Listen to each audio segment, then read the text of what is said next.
지금 예수님은 인생의 마지막 주간을 보내고 계십니다. 예루살렘 성전에 예수님께서 올라가셔서 성전 안에 있는 장사치들을 쫓아내셨습니다. 그리고 그 성전 안에서 예수님은 하나님 나라의 복음을 가르치고 전하셨습니다. 그때 성전의 지도자들인 대제사장들, 그리고 서기관들, 그리고 장로들이 예수님께 와서는 당신이 무슨 권위로 이런 일을 하느냐? 당신이 누가 준 권위를 가지고 이와 같은 일을 하느냐라고 따져 물었습니다. 예수님을 쫓아낸 그 장사치 중에는 돈 바꿔주는 환전상들은 당시 사내들인 공의회에 속한 바리새인들, 서기관들, 장로들로 하여금 주요한 돈벌이 창구요, 동물을 매매하는 동물상들은 대제사장들의 주요한 돈벌이 창구였기 때문입니다. 그런데 예수님이 그 장사치들을 모두 내쫓으신 것 때문에 저들의 주요한 돈벌이 수단이 사라졌습니다. 그래서 예수님께 와서 당신이 무슨 권위로 이와 같은 일을 했느냐? 당신에게 이런 권위를 준 사람은 누구냐라고 따져 물은 겁니다.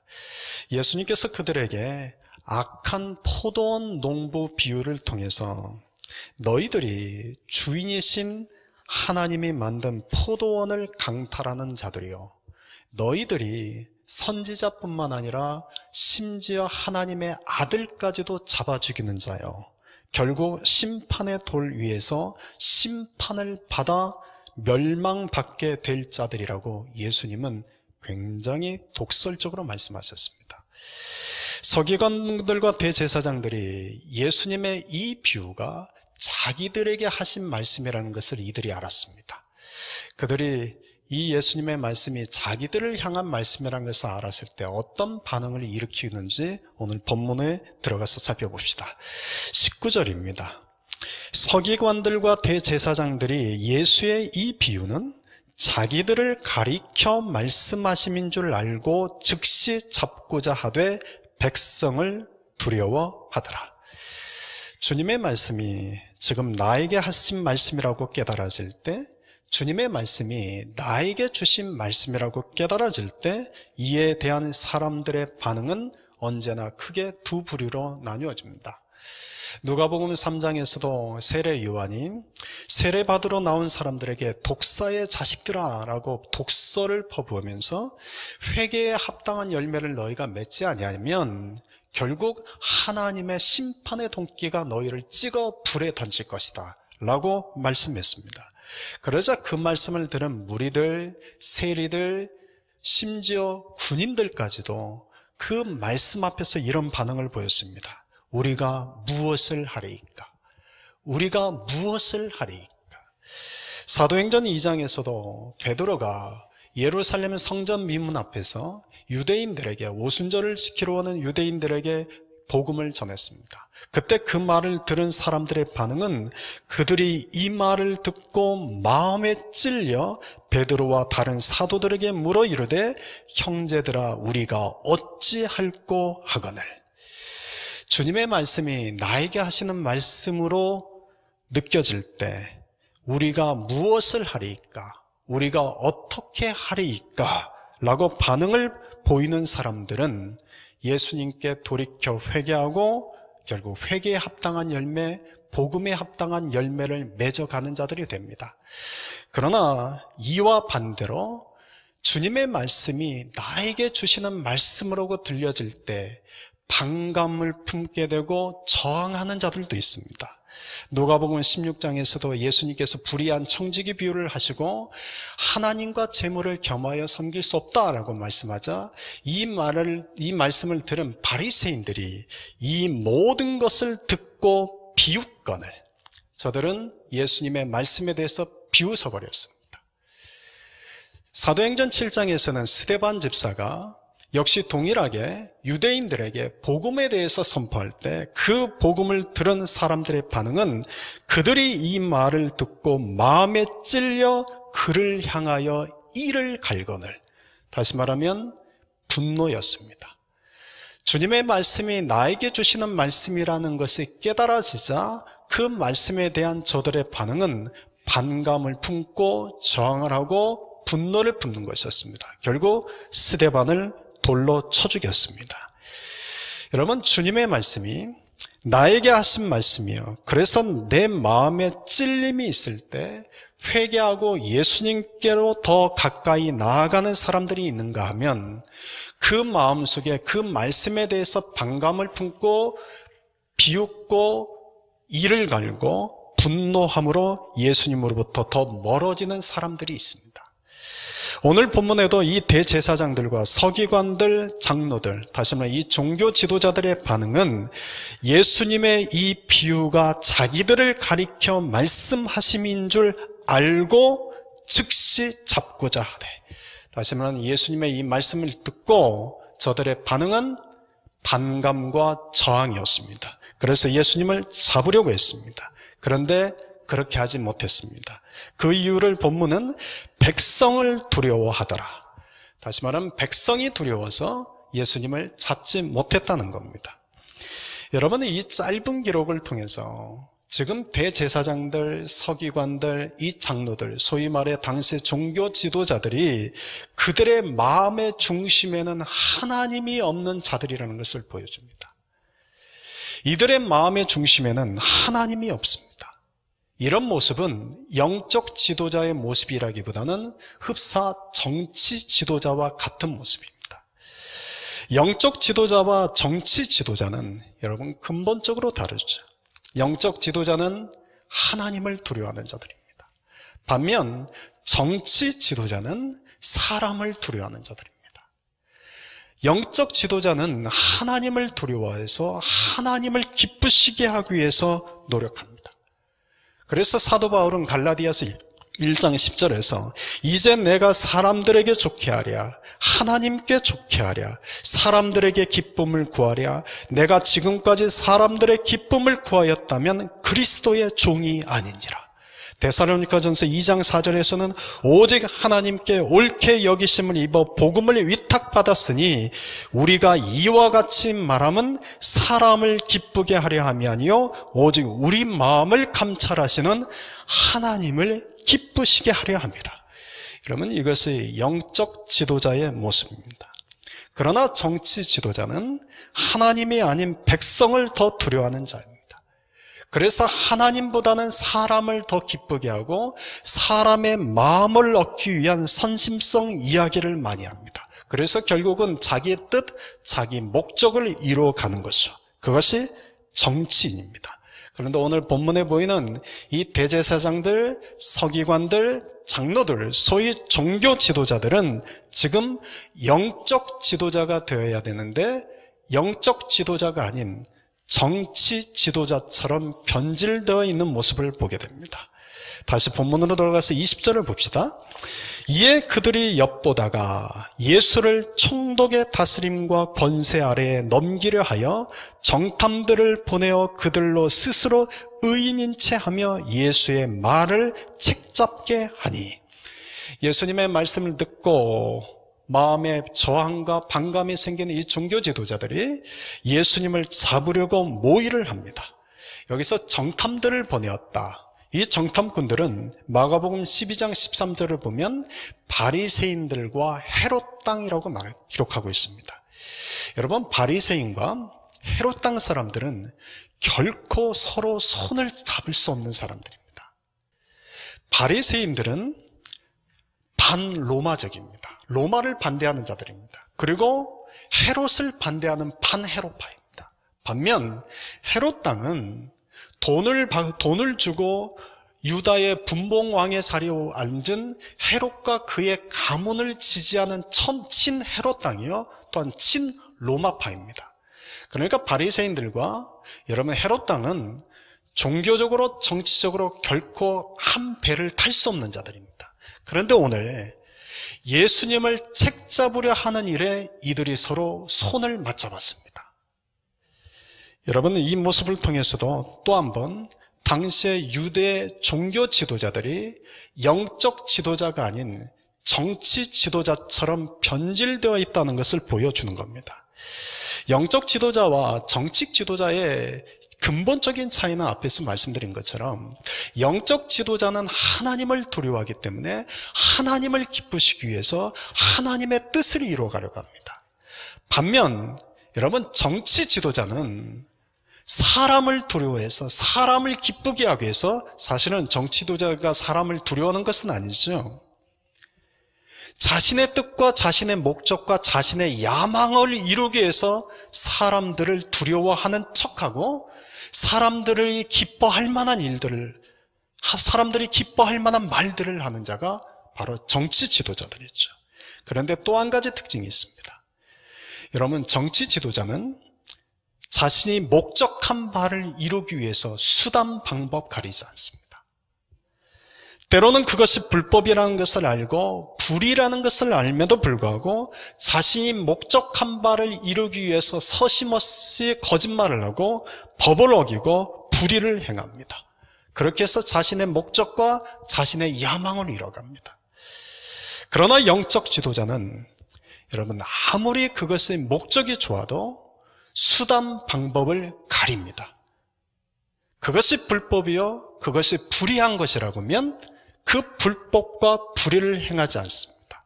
이유는 하나님은 공의로우시고 하나님은 거룩한 분이시기 때문입니다. 물론 예외가 되는 특수한 경우가 있습니다. 왜냐하면 하나님은 때로는 인간의 어떤 정직함 내지는 인간이 세운 어떤 법을 초월해 계신 분이기에 때로는 예외가 되는 경우가 있을 수 있죠. 예컨대 나치 시절에 유대인들을 숨겨주고 유대인들을 살려주기 위해서 나치에게 거짓말하고 나치의 법을 어기는 것과 같은 것은 예외가 되는 것이죠. 그러니까 어떤 영혼을 살리기 위한 어떤 특수한 경우를 제외하고는 영적 지도자들은 법을 지키고 영적 지도자는 의로워야 됩니다. 반면 정치 지도자들은 자신의 수단, 자신의 목적을 이루기 위해서 수단, 방법 가리지 않습니다. 지금 대제사장들, 서기관들, 장로들이 바리새인들과 헤롯 땅 사람들을 서로 손을 잡기 위해서 예수님을 책잡으려고 보낸 겁니다. 예수님을 책잡으려고 관계를 꾸밉니다. 여러분, 이들이 지금 영적 지도자가 아니라 정치 지도자처럼 변질되어 있다는 것을 보여주는 겁니다. 이처럼 여러분, 종교 지도자들이 영적 지도자가 되어야 되는데 종교 지도자들이 정치 지도자처럼 변질될 수 있습니다. 이렇게 변질될 가능성이 가장 높은 사람이 바로 저와 같은 목회자입니다. 그러므로 여러분, 저를 위해서 여러분들이 기도해 주셔야 됩니다. 사람은 한순간에 변질이 됩니다. 영적으로 어느 날 막히는 자가 되고 어느 날 영적인 소경이 되면 하나님을 기쁘시게 할 영적 지도자가 되지 못하고 사람을 만족시키는, 사람을 기쁘게 하는 정치 지도자처럼 변합니다. 그래서 하나님이 기뻐하시는 하나님의 뜻을 이루려 하기보다 자신의 뜻, 자신의 목적, 자신의 야망을 이루려는 정치 지도자가 되어버립니다. 그러니 여러분, 제가 오직 영적 지도자로서 여러분 끝까지 이 사명 감당할 수 있도록 여러분들이 저를 위해서 기도해 주시기를 부탁합니다. 이들이 어떻게 예수님에게 계략을 펼치는지 오늘 보십시오. 21절, 22절입니다. 그들이 물어 이르되 선생님이여 우리가 아노니 당신은 바로 말씀하시고 가르치시며 사람을 외모로 취하지 아니하시고 오직 진리로서 하나님의 도를 가르치시나이다. 우리가 가이사에게 세를 바치는 것이 옳으니까 옳지 않으니까 하니. 보십시오. 이들이 예수님께 먼저 가서 예수님의 환심을 사는 말을 합니다. 그리고는 예수님을 걸려 넘어뜨릴 만한 유혹을 던진다. 미끼를 던집니다. 여러분, 꼭 이 모습은 사기꾼과 같지 않습니까? 이 모습은 또 사단과 같지 않습니까? 사단, 사기꾼은 언제나 우리의 마음을 환심을 삽니다. 그리고는 우리를 걸려 넘어질 만한 유혹을 던집니다. 가이사에게 세를 바치는 것이 옳습니까? 옳지 않습니까? 여기서 이 가이사는 로마의 황제를 의미하죠. 근데 이 지금 가이사에게 세를 바치는 것이 옳습니까? 옳지 않습니까? 로마의 식민지 아래에 있는 사람들은 당시에 적어도 세 가지의 세금을 바쳐야 되었습니다. 하나는 모든 소득 중에서 모든 곡식의 10분의 1과 모든 과일의 5분의 1은 로마의 세금으로 바쳤습니다. 또한 두 번째는 항만이나 성이나 중유와 어떤 길을 통과할 때 일종의 통행세를 내야 했습니다. 또 세 번째는 만 14세부터 65세까지 해당되는 사람들로 하여금 인두세라는 것을 거뒀습니다. 지금 가이사에게 세를 바치는 것이 옳으니까 여기서 이 말하는 이 세금은 인두세를 말합니다. 그래서 여러분 마태복음 22장 17절과 마가복음 12장 14절을 보면 이 세금으로 번역된 헬라어 단어는 캔소스라는 단어인데 이 캔소스라는 단어가 훗날 영어의 센서스라는 단어가 파생이 됩니다. 예수님 당시에 우리가 잘 아는 것처럼 수리아 총독으로 온 구레뇨가 호구 조사를 시작했습니다. 그래서 예수님과 마리아가 호구 등록을 하기 위해서 베들레헴까지 내려갔죠. 이 구레뇨가 호구 등록을 다 끝난 다음에 갈릴리 지역에 있는 유다인들뿐만 아니라 많은 이들에게 인두세를 과하게 부과했습니다. 그래서 역사의 기록을 보면 당시에 갈릴리 지역에 사는 유다라는 사람이 갈릴리 사람들과 함께 이 인두세 때문에 밀란을 일으키게 됩니다. 그때 로마 군인들이 무자비하게 갈릴리 사람들을 짓밟아 버렸습니다. 그래서 적어도 이 갈릴리 사람들에게는 이 인두세에 대한 이야기는 굉장히 예민한 이야기입니다. 그런데 이 헤롯 땅과 바리새파 사람들, 당시의 종교 지도자들이 이 모든 것을 알고 예수님께 와서 가이사에게 인두세를 바치는 것이 옳습니까? 옳지 않습니까? 예민한 질문을 던진 겁니다. 예수님께서 이 질문에 대해서 인두세를 내야 된다라고 대답을 했으면 예수님을 따르는 무리들은 예수님을 떠나갔을 겁니다. 반대로 예수님께서 인두세를 내지 말아라고 말하면 그건 곧 로마 황제의 명을 어기는 것이요, 로마 황제를 저항하는 것이요, 로마에 저항하는 사람이 되어 로마 군인들에게 잡혀가게 됩니다. 지금 예수님을 책잡기 위해서 이와 같은 관계를 꾸민 바리새인들과 헤롯 땅 사람들은 아마도 예수님이 갈릴리 출신이기에 분명히 예수님은 인두세를 내지 마라 라고 대답할 것을 기대했을 겁니다. 왜냐하면 20절에 보는 것처럼 지금 이들이 이 관계를 세운 것은 로마 총독의 다스림과 권세 아래에 넘기려고 했기 때문입니다. 그러니까 이들이 생각할 때 예수님은 갈릴리 출신이니까 당연히 인두세를 내지 말라고 했을 것이다. 그러면 이 예수님은 로마 황제의 명을 어기는 자예요. 로마 체제를 저항하는 자예요. 다시 말하면 정치범이라는 거짓 프레임을 뒤집어 씌워서 예수님을 로마 군인들에게 잡혀가게 하는 것이 이들의 관계였던 겁니다. 여러분 놀랍지 않습니까?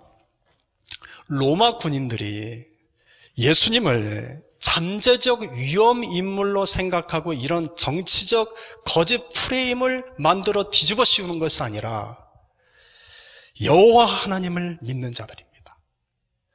하나님의 말씀을 믿고 하나님의 말씀을 가르치고 하나님의 말씀을 따른다 하는 종교 지도자들이, 그것도 지금 예루살렘 성전 안에서 이런 거짓 프레임을 만들어 예수님을 뒤집어 씌우려는 관계를 펼치고 있는 겁니다. 여러분, 이와 같은 일은 오늘날에도 교회 안에서 비일비재한 이야기입니다. 2000년 전에 예루살렘 성전에서 보이는 모습이나 오늘 2000년이 지나 예수님의 핏값으로 세우신 교회 안에서도 동일하게 이와 같은 일들이 일어나고 있습니다. 그러니 예수님이 지금 하늘에서 교회들을 바라볼 때 통곡하고 오실 일입니다. 그런데 이런 저들의 계략을 예수님이 아셨습니다.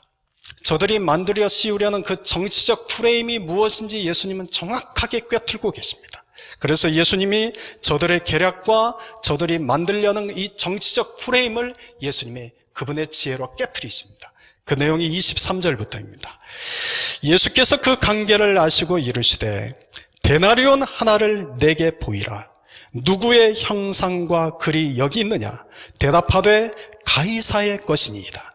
이르시되 그런즉 가이사의 것은 가이사에게, 하나님의 것은 하나님께 바치라 하시니. 여러분, 지금 예수님께서 관계를 아시고라고 기록되어 있죠? 여기서 이 아시고라는 이 단어는 경험을 통해서 이미 알고 있었다라는 그런 뜻입니다. 그러니까 지금 예수님이 바리새인과 헤롯 당이 예수님께 관계를 들고 오는 것을 이미 그 전부터 그들은 이런 자들이라는 것을 알고 있었다는 겁니다.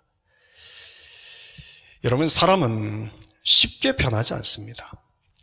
그 사람의 인격은 경험을 통해서 알게 됩니다.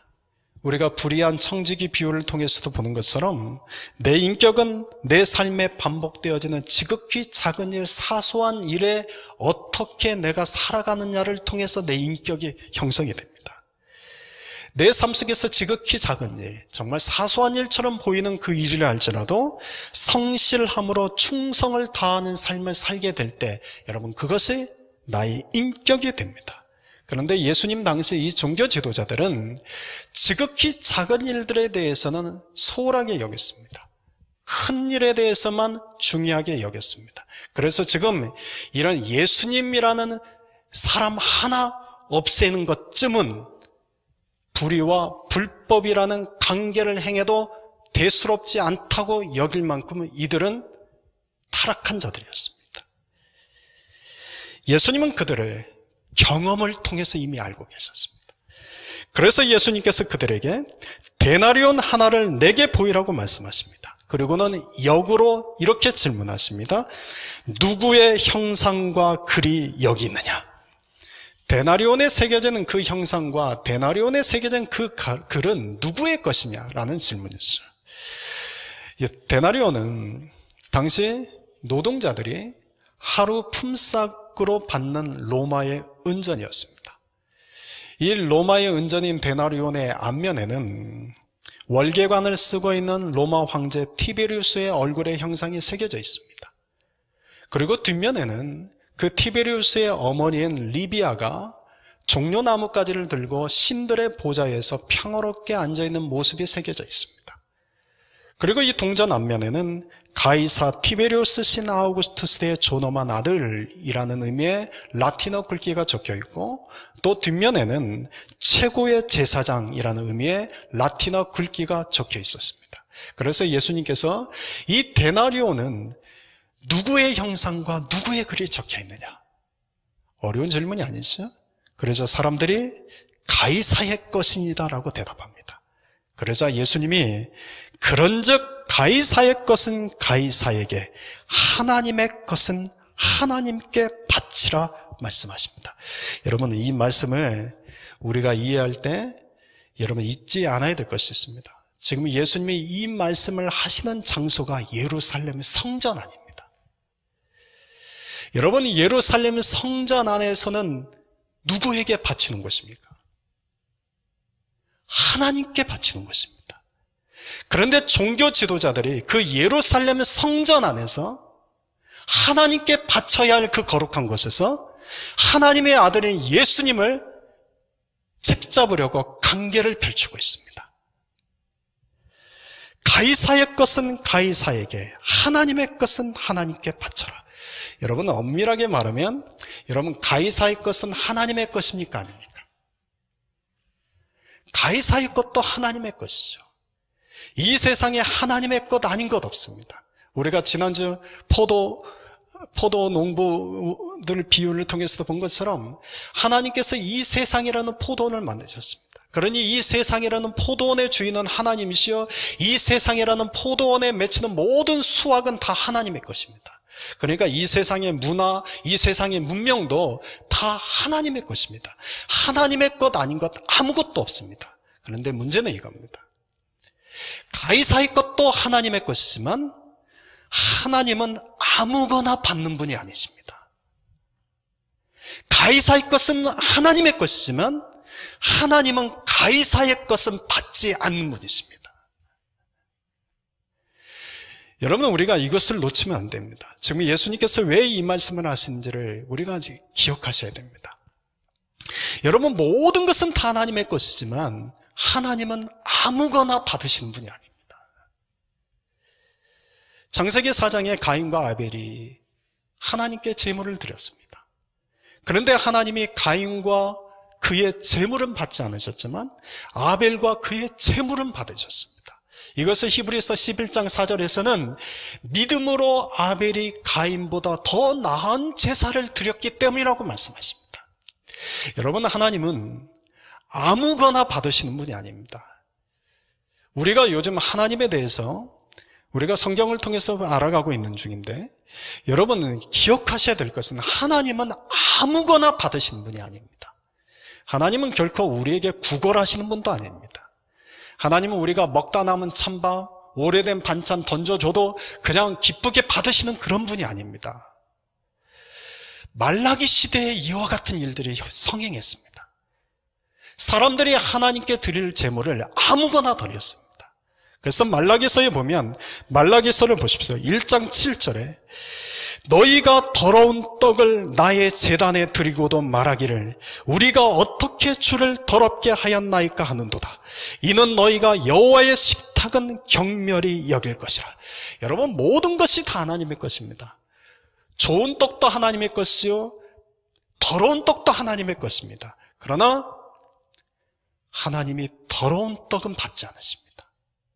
더러운 떡을 하나님께 바치는 것은 하나님을 더럽게 여기는 것이요, 나아가 하나님의 식탁, 하나님의 성소를 경멸히 여기는 것이라고 말씀하십니다. 그래서 8절을 보십시오. 너희가 눈먼 희생 제물을 바치는 것이 어찌 악하지 아니하며 저는 것 병든 것을 드리는 것이 어찌 악하지 아니하냐. 이제 그것을 너희 총독에게 드려보라. 그가 너를 기뻐하겠으며 너를 받아주겠느냐. 여러분, 우리가 세상 높은 사람들에게도, 때로는 우리가 세상에서 때로는 내가 잘 보이고 싶은 사람들에게도 여러분, 우리가 좋은 것을 주지 않습니까? 그런데 세상 높은 사람들에게, 내가 잘 보이고 싶은 사람들에게 눈먼 희생제물을 준다고 합시다. 그들에게 저는 것과 병든 것을 선물로 준다고 합시다. 그러면 그들이 어떻게 반응하겠습니까? 우리에게 그런 선물을 주는 자들을 기뻐 받겠습니까? 아니죠. 그런데 이 말라기 시대에는 사람들이 하나님께 더러운 떡을 바치고 눈먼 희생제물을 바치고 저는 것 병든 것 아무거나 하나님께 바친 겁니다. 그리고는 생각하기를 하나님은 아무거나 다 기뻐 받으시는 분이지, 이렇게 생각한 겁니다. 그래서 하나님의 말라기를 통해서 이 말씀하시고 10절에 만군의 여호와가 이르노라 너희가 내 제단 위에 헛되이 불사르지 못하게 하기 위하여. 무슨 말입니까? 너희가 내 제단에 그 더러운 떡을 바치지 못하게 하기 위해서, 너희가 내 제단에 눈먼 희생제물과 병든 것과 저는 제물을 바치지 못하게 하기 위해서 차라리 너희 중에 성전문을 닫을 자가 있었으면 좋겠도다. 내가 너희를 기뻐하지 아니하며 너희가 손으로 드린 것을 받지도 아니하리라. 여러분, 이거 오늘 우리 식으로 이야기하면 우리가 하나님께 예배를 드리고 우리가 하나님께 우리의 준비한 것을 드릴 때 우리가 드리는 예배와 우리가 드리는 모든 것들이 아무렇게나 아무거나 드려서는 안 된다는 겁니다. 여러분, 하나님은 과거나 오늘이나 내일이나 동일한 분이십니다. 그런데 우리 안에 어느 순간부터 하나님은 나이스한 분이시오. 하나님은 자비가 넘치는 분이시오. 그러니 하나님은 우리가 아무렇게나 드려도 우리 예배를 받으시고 하나님은 우리가 아무거나 줘도 기뻐 받으시는 분이야. 여러분, 이 생각은 성경이 주는 생각이 아닙니다.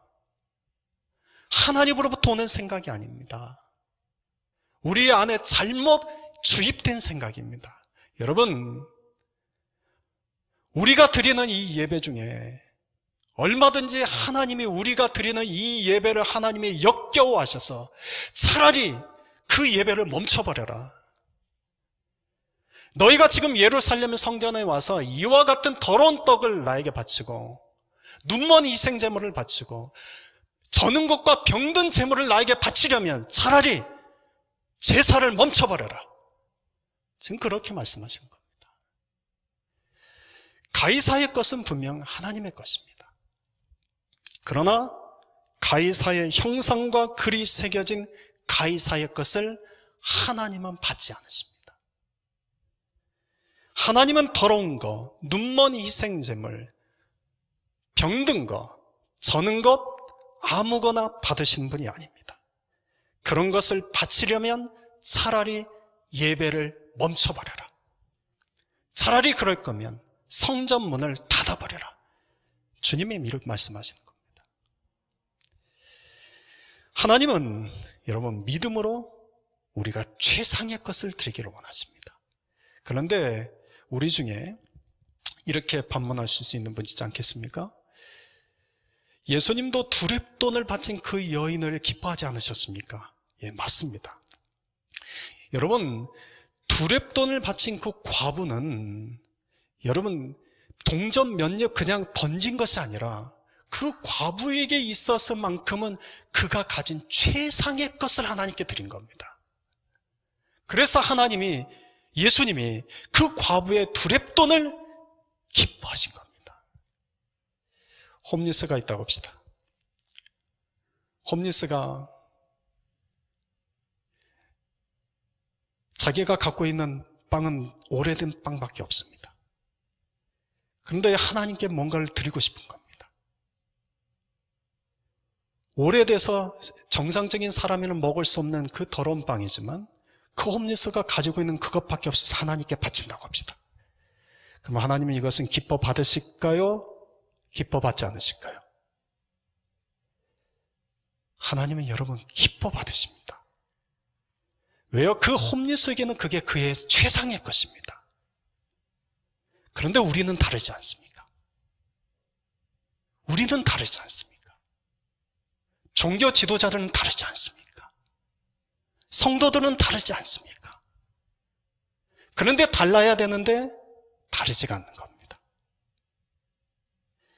가이사의 것은 가이사에게, 하나님의 것은 하나님에게 바쳐라.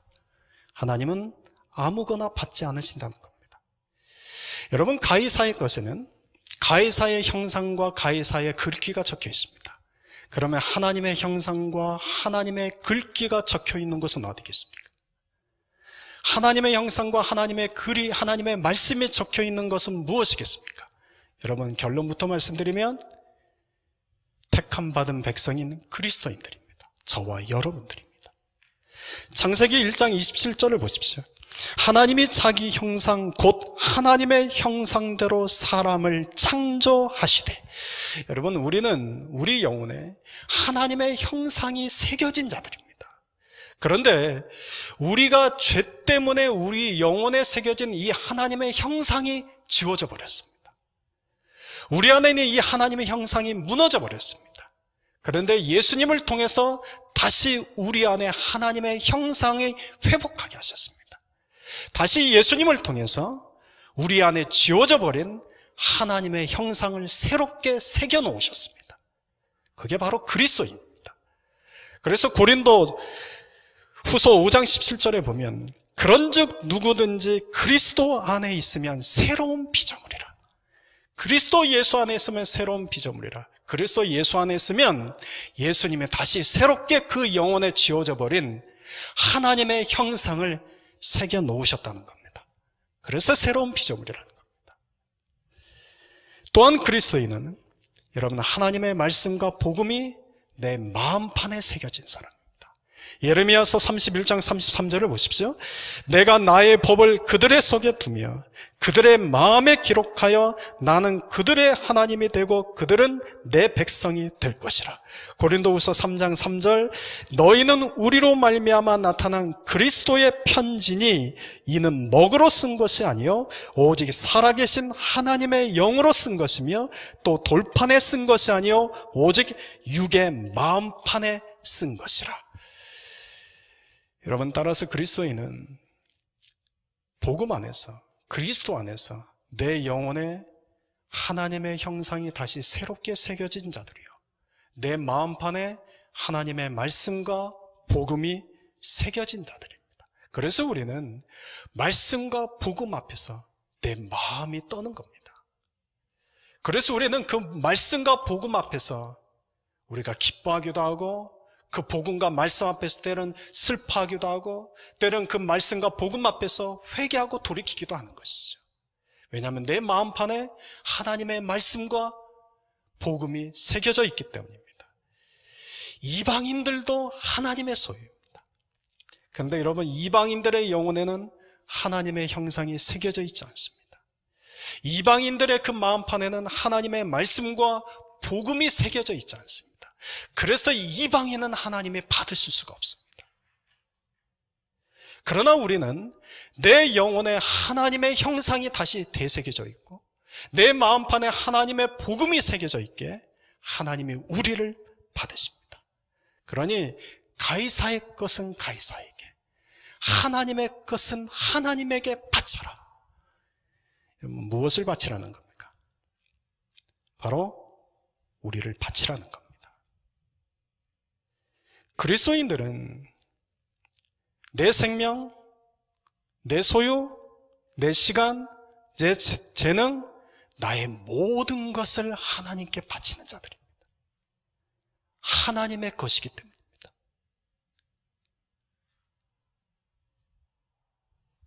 그래서 로마서 12장 1절에 그러므로 믿음의 형제들아 내가 하나님의 모든 자비하심으로 너희를 권하노니 너희 몸을 하나님이 기뻐하시는 거룩한 산 제물로 드리라.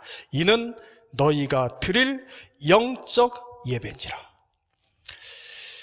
여러분, 가이사의 것은 가이사에게, 하나님의 것은 하나님에게 바치라고 말씀하십니다. 지금 이 말씀을 하시는 곳은 예루살렘 성전 안입니다. 예루살렘 성전 안에서 종교 지도자들은 예수님을 책잡으려고 간계를 부리고 있습니다. 그런데 예수님은 그들의 간계를 아시고는 그들을 향해서 지금 이 성전 안에 있는 너희들은 가이사의 것이냐 하나님의 것이냐, 지금 너희 영혼과 너희들의 마음에 새겨지는 그 형상과 그 글은 세상 가이사의 것이냐 하나님의 것이냐고 묻는 겁니다.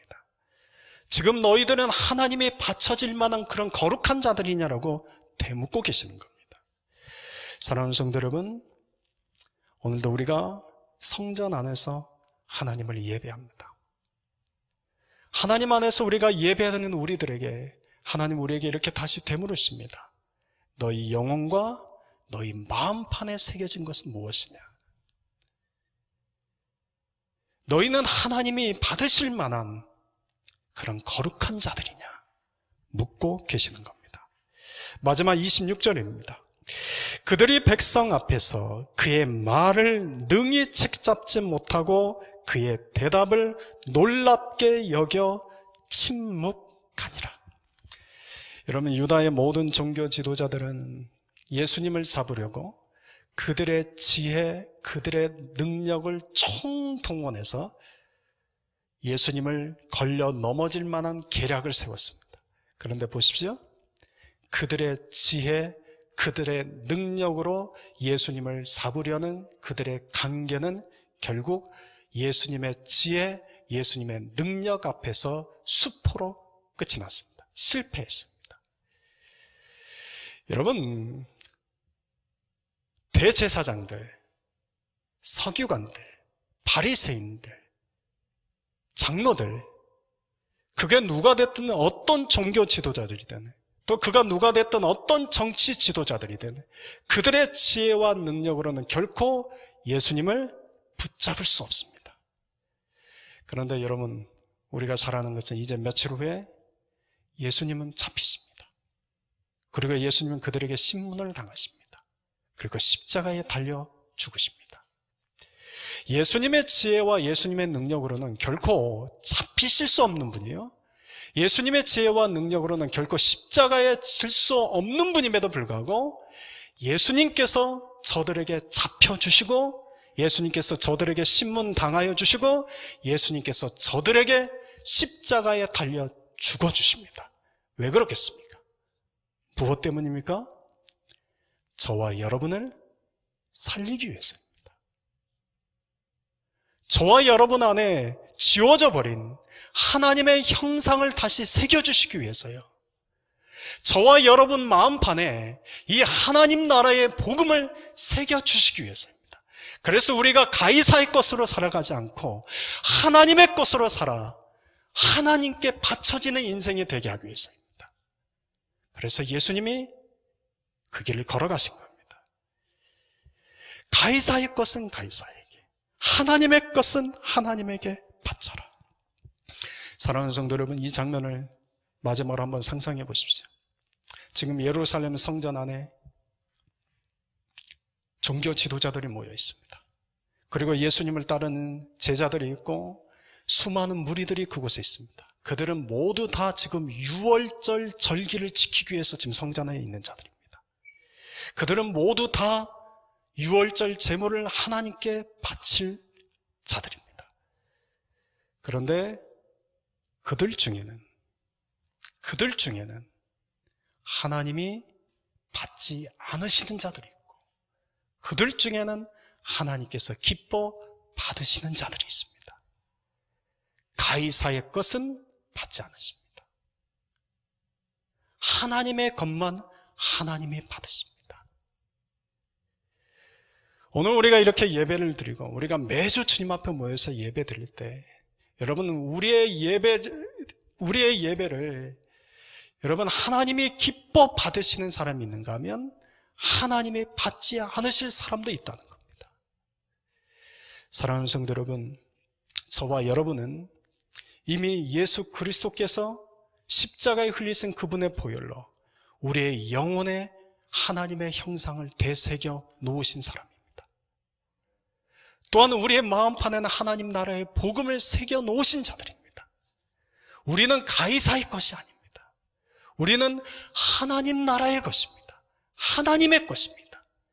그러니 하나님의 것은 하나님께 바쳐라. 저와 여러분의 삶이 하나님께 바쳐지는 그런 삶이 될 수 있기를 소망합니다.